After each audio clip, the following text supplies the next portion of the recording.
오늘 우리 증시는 FOMC라는 큰 파도를 넘기고 거의 하계회 내지는 회식 같은 그런 분위기였습니다. 일단 뭐 전반적으로 외국인들은 다 매수 우위였고요. 우리 주린이 분들은 시원하게 올팔하는 그런 날이었는데 그 와중에도 업종 상승률 1위가 바로 메타버스였습니다. 근데 이거는 제가 꼭 좀 설명을 해드리고 싶은 게 우리 메타버스 업종이 오늘 새벽 실적 발표한 미국의 그 메타 플랫폼즈 이거 구 페이스북이죠. 이거 실적 발표 후에 여기가 시간 외거래에서 20% 급등해가지고 그 덕분이라고 아마도 실적이 괜찮았나 봐. 혹은 이제 메타버스 거품 다 빠지고 진짜 엑기스 맛 좀 보는 거 아닌가? 이렇게 평가하는 분들이 아까 계셔가지고 말씀드리는데 이거 미국 메타 실적하고 전혀 상관없었습니다. 오히려 메타 그 실적은 메타버스 업종의 악재였어요. 실적 형편없었다고요. 근데 마감 후에 왜 그렇게 올랐냐고요? 이거는 조금 이따 설명을 드리기로 하고요. 하여튼 오늘 K증시 메타버스 업종 강세는 바로 우리 삼성전자가 미국의 구글하고 퀄컴하고 함께 손을 잡고 XR, 우리말로 확장현실 이 분야 협업 사실을 공개했기 때문입니다. 또 이걸 계기로 우리 이제 삼성전자가 더 이상 애플의 뭐 AR, VR 시장 진출, 뭐 신제품 출시 언제 나오냐 이런 거에 눈치를 볼 필요가 없어졌기 때문이라고 볼 수 있습니다. 자, 일단 이번 FOMC는 진짜 온갖 마바라들이 정말 식전 대바람부터 튀어나와가지고 전부 자기 뇌피셜로 또 아전인수로 막 그냥 이렇게 저렇게 해석한다고 지금 정신이 없는 상황인데 저는 이거를 지금 제 사견 하나도 안 보태고 정말 팩트로만 전달을 해드릴게요. 오늘 새벽 미국의 중앙은행 역할은 하지만 엄연히 민간기관인 연방준비제도이사회가 연방공개시장위원회를 열고 기준금리를 4.5%에서 4.75%로 구간금리 이렇게 전 대비 25bp 인상을 했습니다. 그와 함께 이번 회의 마치고 공개한 성명서에는 추가 금리 인상이 최소 2번 이상 가능하다는 시그널을 담았고요. 그 다음 이 연방준비제도 이사회 의장 제롬 파월이 기자회견에서 최근에 디스인플레이션 그러니까 물가 하락세가 시작이 됐다고 공식적으로 인정을 했습니다. 근데 이거를 왜 시장에서 다 호재라고만 생각을 했는지 왜 또 그렇게 한 방향으로만 해석이 쏠렸는지 저는 솔직히 아직 모르겠는데 하여튼 이번 결과에 대한 시간대별 분석과 인사이트는 오늘 아침 영상에서 제가 공유를 해드렸고 이번에는 여기에 대한 페드워치의 반응을 보겠는데 당장 3월 22일 다음 FOMC에서 연준이 금리를 추가로 0.25%포인트 더 올려가지고 기준금리 상한이 5%까지 올라갈 확률은 86%로 전날 82%보다 상승은 했지만 아직 90%를 넘는 그 정도의 완전 기정사실은 아닌 것으로 표시가 됐고요. 대신 그 다음 5월 FOMC에는 기준금리가 동결될 가능성이 50% 후반대까지 상승을 해가지고 불과 3주 전만 해도 절반도 안 되던 확률이 이제는 당장 연준이 3월 FOMC에서 금리 딱 한 번만 더 0.25%포인트 올리고 그 다음에는 금리가 쭉 동결이 돼가지고 계속 간다. 이런 확률이 절반을 넘어선 겁니다. 그럼 그 다음 이제 이 5%대 기준금리가 과연 언제까지 유지가 되느냐에 대해서는 11월 1일 FOMC까지 가다가 그날 금리가 0.25%포인트 인하될 가능성이 현재 최대치로 치고 올라왔습니다. 월스트리트 저널에서는 연준 금리 인상이 종료가 가까워졌다. 이렇게 본다면서도 퍼스트 시티즌 뱅크의 필립 뉴하트 마켓 디렉터가 연준 금리 동결이 고금리로 연장된다는 것이지 금리 인하를 서두른다고 오판해서는 안 된다. 이런 인터뷰 내용을 또 실었습니다. 다음 알리안츠 인베스먼트의 투자 전략가 찰리 리플리는 연준이 추가 금리 인상이 적절하다는 원칙적인 입장을 고수했지만 향후 정책 결정에서는 이미 누적된 긴축의 정도를 고려할 것이라는 언질을 줬다는 점에 본인들은 의미를 둔다고. 그러면서 이걸로 미뤄 봤을 때 연준의 긴축 사이클이 거의 종점에 도달을 했고 실물 지표들이 통화정책을 따라잡는 동안 연준이 긴장을 늦추지 않도록 그냥 경계 근무를 서겠다는 정도로 자기네들은 본대요. 다음 하버드 대학의 경제학자 캐런 다이너는 이코노미스트와의 인터뷰에서 시장 참여자들의 시각이 너무 희망적인 쪽으로 기울었다는 점이 우려스러운데 연준이 추가 금리 인상을 망설이고 금리 동결을 고민하기에는 고용시장은 아직 너무 좋고 인플레이션은 아직 너무 높다 이렇게 경고했습니다. 그래서 참 이번 FOMC 때문에 묻혀버린 그 지표들도 조금 확인을 해봤는데요. 일단 ADP 민간고용 1월분은 총 10만 6천 건 증가를 기록해가지고 전달 그리고 예상치 18만 건보다 크게 못 미쳤지만 여기에 대해서 이번 리서치를 수행한 ADP 측에서 직접 미국의 1월 중순 한파 때문에 이게 일시적인 영향을 받은 것 같다고, 그러면서 실제 고용 상황은 이 정도로 쉽게 꺾이지는 않았을 것이다, 이렇게 강조했습니다. 이제 보통 ADP 고용 보고서 나오고 나면은 바로 이틀 뒤에 미국 정부의 비농업 고용 보고서가 나오는데, 이게 마침 내일 금요일 우리 시간으로 밤에 예정되어 있습니다. 이미 FOMC는 끝났지만 이제 연준 임원들이 또 막 튀어나와가지고 여기저기서 막 연설하고 막 입을 털고 다닐 때가 됐기 때문에 고용지표는 지금 시점에서 연준이 금리를 한 번 더 올리고 마느냐, 아니면 두 번이든 세 번이든 매번 고민을 하느냐, 여기에 대해서 이 고용하고 CPI만큼은 무조건 중요한 실마리가 되겠습니다.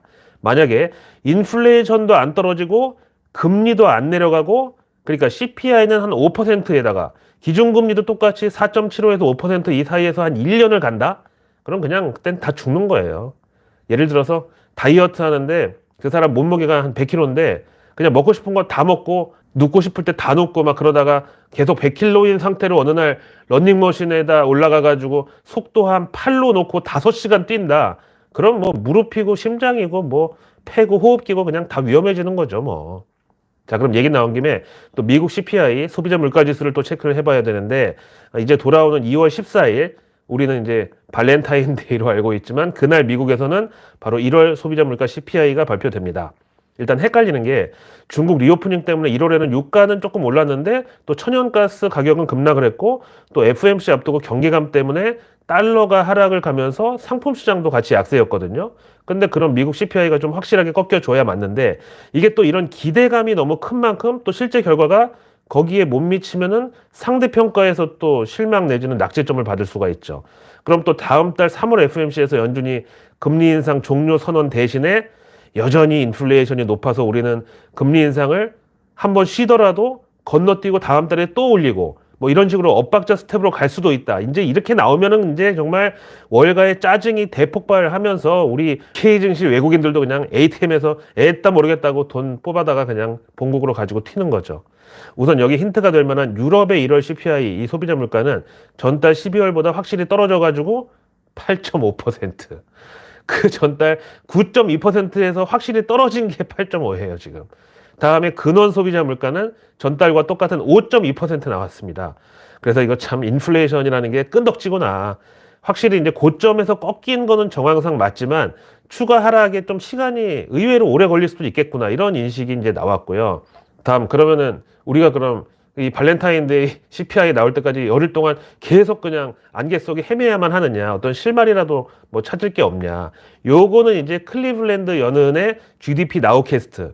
이건 이제 말 그대로 나우. 지금 현재의 인플레이션을 실시간으로 반영하는 건데, 보시다시피 1월에 6.44, 그리고 2월 들어서서 6.24%를 가리키고 있습니다. 그 다음 근원 소비자 물가, 요 코어 CPI는 1월 5.58에서 현재 2월에 5.52%로 낙폭이 더 적습니다. 감소폭이 더 줄어들었어요.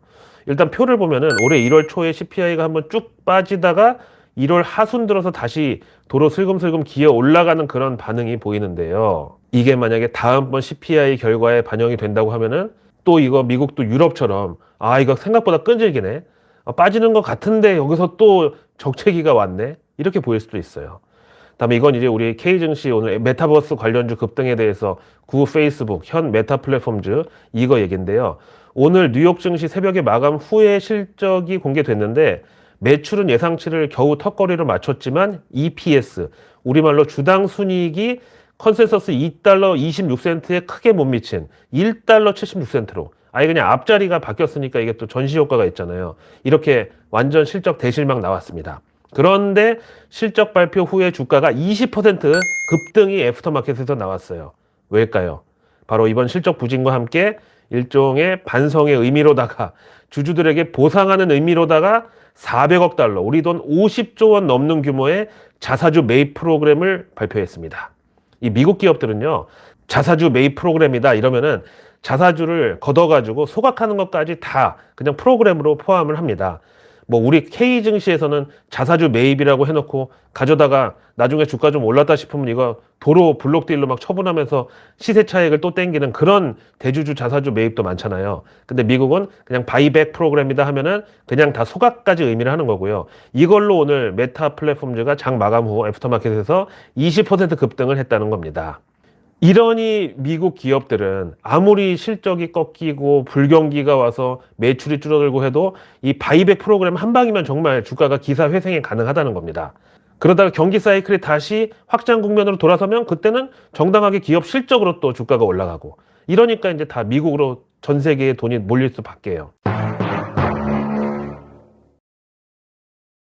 그 다음에 이제 미국 정부 소식으로는요, 여전히 이제 미국은 부채 한도가 완전히 소진된 상태에서도 한도 증액도 안 되고 그냥 돌려막기로 연방정부를 지금 연명하고 있는데, 바이든 대통령하고 케빈 메카시 하원 의장이 간밤에 미국 부채 한도 상향에 대한 회의를 개최했는데, 여기에 대한 외신 보도를 보니까 그냥 두 사람은 이 자리에서 서로 입장 차를 확인했고 대화를 앞으로도 계속 이어나가겠다고 이렇게 나왔는데, 이게 이제 각자 지 할 말만 하고 그냥 헤어졌을 때, 그럴 때 전형적으로 나오는 기사 제목이죠, 뭐.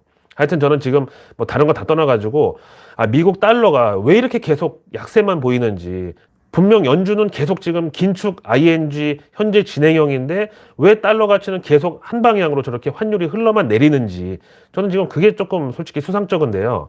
근데 이거는 아주 원론적으로 우리가 생각을 해보면은, 미국이 지금 안 그래도 재정 적자가 많은데 이번에 또 부채 한도를 지금 늘린다. 그러다가 어느 날 갑자기 미 국채에 투매 나오면은 그때는 그거 어떻게 감당을 하죠? 물론 이 달러라는 기축 통화를 찍어내는 그 윤전기 온오프 그 리모컨을 손에 쥐고 있는데, 뭐 이런 나라가 정말 세계 3차 대전이 뭐 터지기 전에는 그런 일이 쉽게 발생하지는 않겠죠. 하지만 지금 미국의 입장에서 한번 생각을 해보세요. 대외 부채가 많은 국가에서 자기들 입장에서 제일 쉽게 할 수 있는 부채 관리 내지는 부채 감축 방안이 뭐겠습니까? 당연하죠. 바로 자국 화폐 가치를 내리는 거죠. 그럼 이제 엔달러 환율도 위안 달러 환율도 다 떨어지면은 미국 최대 채권국 일본, 그 다음 2위 채권국 중국에 갚아야 될 채무도 상대적으로 가치가 쪼그라들잖아요. 이거 너무 어렵게 생각하지 마시고요. 예를 들어서 이제 저 어릴 때 우리 할머니가 집에 쌀이 떨어져가지고 앞집에 왕서방네에서 한 대박, 그리고 옆집 그 스즈키상 집에서 한 대박, 이렇게 쌀을 두 대박을 빌려왔다고 쳐요. 근데 이거는 이제 월말까지 갖다 갚아주기로 했는데, 아무리 정말 5만 대만 나물 뭐 이런 거 다 갖다 팔고 쌀을 모아도 도저히 두 대박이 안 나와. 그럼 이 상황에서 어떻게 해야 되겠습니까? 그쵸? 당연히 그 대박을 좀 작은 거에다가 담으면 들어가는 쌀이 적으니까 두 대박 어떻게든지 만들 수 있죠. 이게 대박이 바로 그 화폐의 교환 가치, 그래서 환율입니다. 런하 반갑습니다. 오늘의 외국계 리포트는 그저께 골드만삭스가 FOMC라는 대형 불확실성을 앞두고도 삼성전자 목표가를 7만 원에서 7만 5천 원으로 전격 상향한 게 일단 오늘 보면은 신의 한 수였다, 이렇게 볼 수 있는데, 여기 자극받은 맥쿼리 증권이 오늘 삼성전자 목표가를 기존 7만 6천 원에서 8만 3천 원으로 오늘 대폭 상향을 했고요. 투자 의견은 아웃퍼폼, 즉 시장 수익률 상회로 콜을 했습니다. 다음 삼성 엔지니어링도 목표가를 기존 3만 원에서 오늘 3만 3천 원으로 올려잡았습니다. 그러자 오늘은 또 골드만삭스가 SK 하이닉스의 목표가를 기존 11만 원에서 이번에 12만 원으로 높이고, 동시에 이 SK 하이닉스를 컨빅션 리스트에 올렸습니다. 이로써 골드만삭스의 컨빅션 리스트, 우리말로 매수 확신 종목, 여기에 오늘 편입된 SK 하이닉스, 그리고 기존의 LG 화학, 다음 제이시스, 이렇게 K 증시에서 세 종목이 자리를 잡았습니다. 다음 골드만삭스는 S오일 목표가도 기존 12만 원에서 오늘 13만 원으로 올리고 투자 의견은 매수로 역시 고정했습니다. 반면에 골드만삭스 오늘 K 증시에 대한 5개 T라고 할까요? 아모레 퍼시픽에 대해서는 목표가 12만 원의 투자 의견 매도를 기존대로 유지했습니다. 자, 이어서 요즘 우리 한국 경제 그리고 K 증시에 대한 여러 가지 그 비관적인 목소리, 경고음이 끊이지를 않고 있죠. 오늘 그 와중에 경제 지표가 하나 나왔는데 이게 3개월 만에 급반등을 나타내가지고 이목을 끌었습니다. 그게 바로 뭐였냐면은 소비자 물가지수. 아니, GDP 전망 떨어지고 산업 생산, 수출, 무역 수지 흑자 다 떨어지는데 반등할 게 없어서 물가가 반등을 했다고 지금? 오늘 한국은행이 발표한 1월 소비자 물가지수, 우리도 이제 CPI가 나왔는데 5.2% 상승 기록해가지고 전달 5%보다 폭이 더 커졌고 3개월 만에 도로 물가가 다시 상승했다는 설명입니다.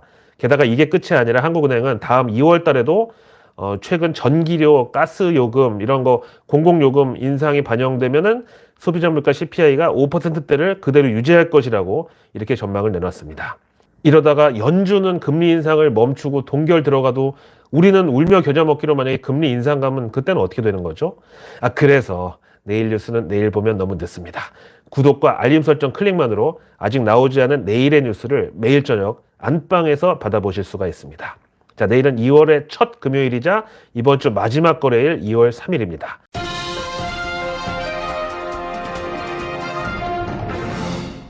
먼저 내일 정부 일정은 비상경제 차관 회의를 개최합니다.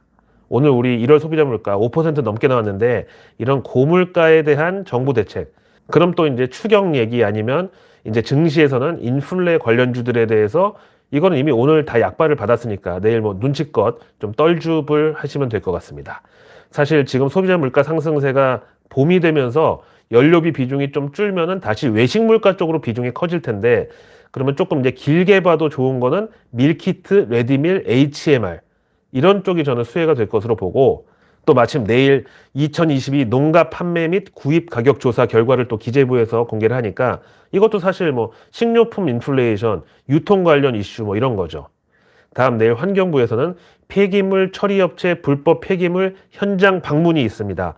이것도 이제 뉴스 플로우에 막 장식되기 좋은 그림이나 이런 거, 또 환경 관련해서 그런 주제인데, 폐기물 하면 건축 폐기물부터 플라스틱 재활용 이런 데까지 증시에 또 관련주들이 있어요. 다음 내일 농식품부는 이것도 흥미로운 주제인데, 디지털 영상 분석 기술 확산으로 식물 신품종 육성 뒷받침, 이런 보도자료를 내일 공개할 예정입니다. 이거는 이제 스마트팜 그리고 그 중에서도 씨앗 품종 이쪽이고, 다음 내일 중기부는 제조 중소기업을 위한 메타버스 팩토리 구축 지원 대상 발표, 이게 있습니다. 이거는 이제 오늘 메타버스 관련주도 되고, 그리고 스마트 팩토리, 그리고 요즘 뜨거운 AI 인공지능 로봇 이렇게 됩니다. 이어서 한국은행이 내일 1월 말 기준 외환 보유액을 공개하는데, 저는 지금 달러 가치를 보면 정말 이게 과연 이대로 연준 금리 인상 종료까지, 혹은 연말에 만약에 금리 인하가 나온다 그러면 그때까지 저렇게 계속 저공 비행을 하면서 쭉 갈 것인지, 앞에서 말씀드린 대로 솔직히 조금 미심쩍기는 합니다. 그래서 만약에 진짜 그런 일이 뭐 또 있어서는 안 되겠지만 어느 날 또 외국인들이 우리 코스피 은행 ATM 기기에서 돈을 전부 빼가지고 튀려고 한다. 그럼 그때의 전조 증상은 달러 인덱스. 이게 지금은 거의 100 초반까지 정말 6개월 내 최저치로 납작 엎드려 있는데, 이게 만약에 미국 부채 한도 상향 그 합의 성공해가지고 협상 끝나고 만약에 슬금슬금 기어 올라가기 시작을 한다. 그럼 110선을 기점으로 경계경보, 그리고 전고점 114 근처까지 기어 올라가면은 즉시 대피경보를 울려야 됩니다. 다음 내일 증시 일정은 전기차 부품 제조사 3기 EV가 신규 상장을 하는 날이고, 다음 내일 불금을 맞아서 SM 엔터테인먼트가 프로듀싱 개편안을 발표할 예정입니다. 그리고 해외 일정은 먼저 유럽연합과 우크라이나 정상 간의 회의가 키이우에서 개최되는데, 이 자리에서 또 우크라이나 재건 및 지원에 대한 논의가 있을 예정입니다. 이거 이제 우리 증시에도 그 우크라이나 재건 관련주들이 있긴 있는데요. 근데 만약에 재건에 대한 논의를 열심히 다 하고 그 도장까지 찍었는데 푸틴이 갑자기 또 튀어나와서 재건 같은 소리 하고 있네 이러고 다시 주말에 공습을 퍼부으면은 이거는 재건 관련주가 아닌 방산 쪽으로 바로 롱숏 플레이가 나올 수 있죠.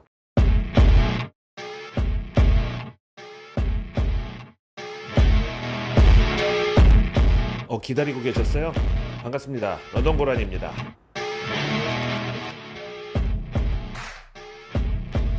자, 이번 한 주도 고생 많으셨고요. 저는 주말에도 매의 눈보다 더 날카로운 고라니의 눈으로 째려보고 있다가 상위 1% 정보 취급자들만 독점하는 정보가 있다면 바로 영상 켜고 돌아오겠습니다. 게다가 여전히 우리는 FOMC 영향권입니다. 요즘은 당일 반응도 중요하지만 한 2, 3일 정도까지는 꼭 지켜봐야 된다. 그렇게 늘 말씀드리는데요. 하여튼 주말에는 저를 믿고 그냥 푹 쉬시되 구독과 알림 설정으로 저랑 오작교를 놓고 계시자고요. 고맙습니다.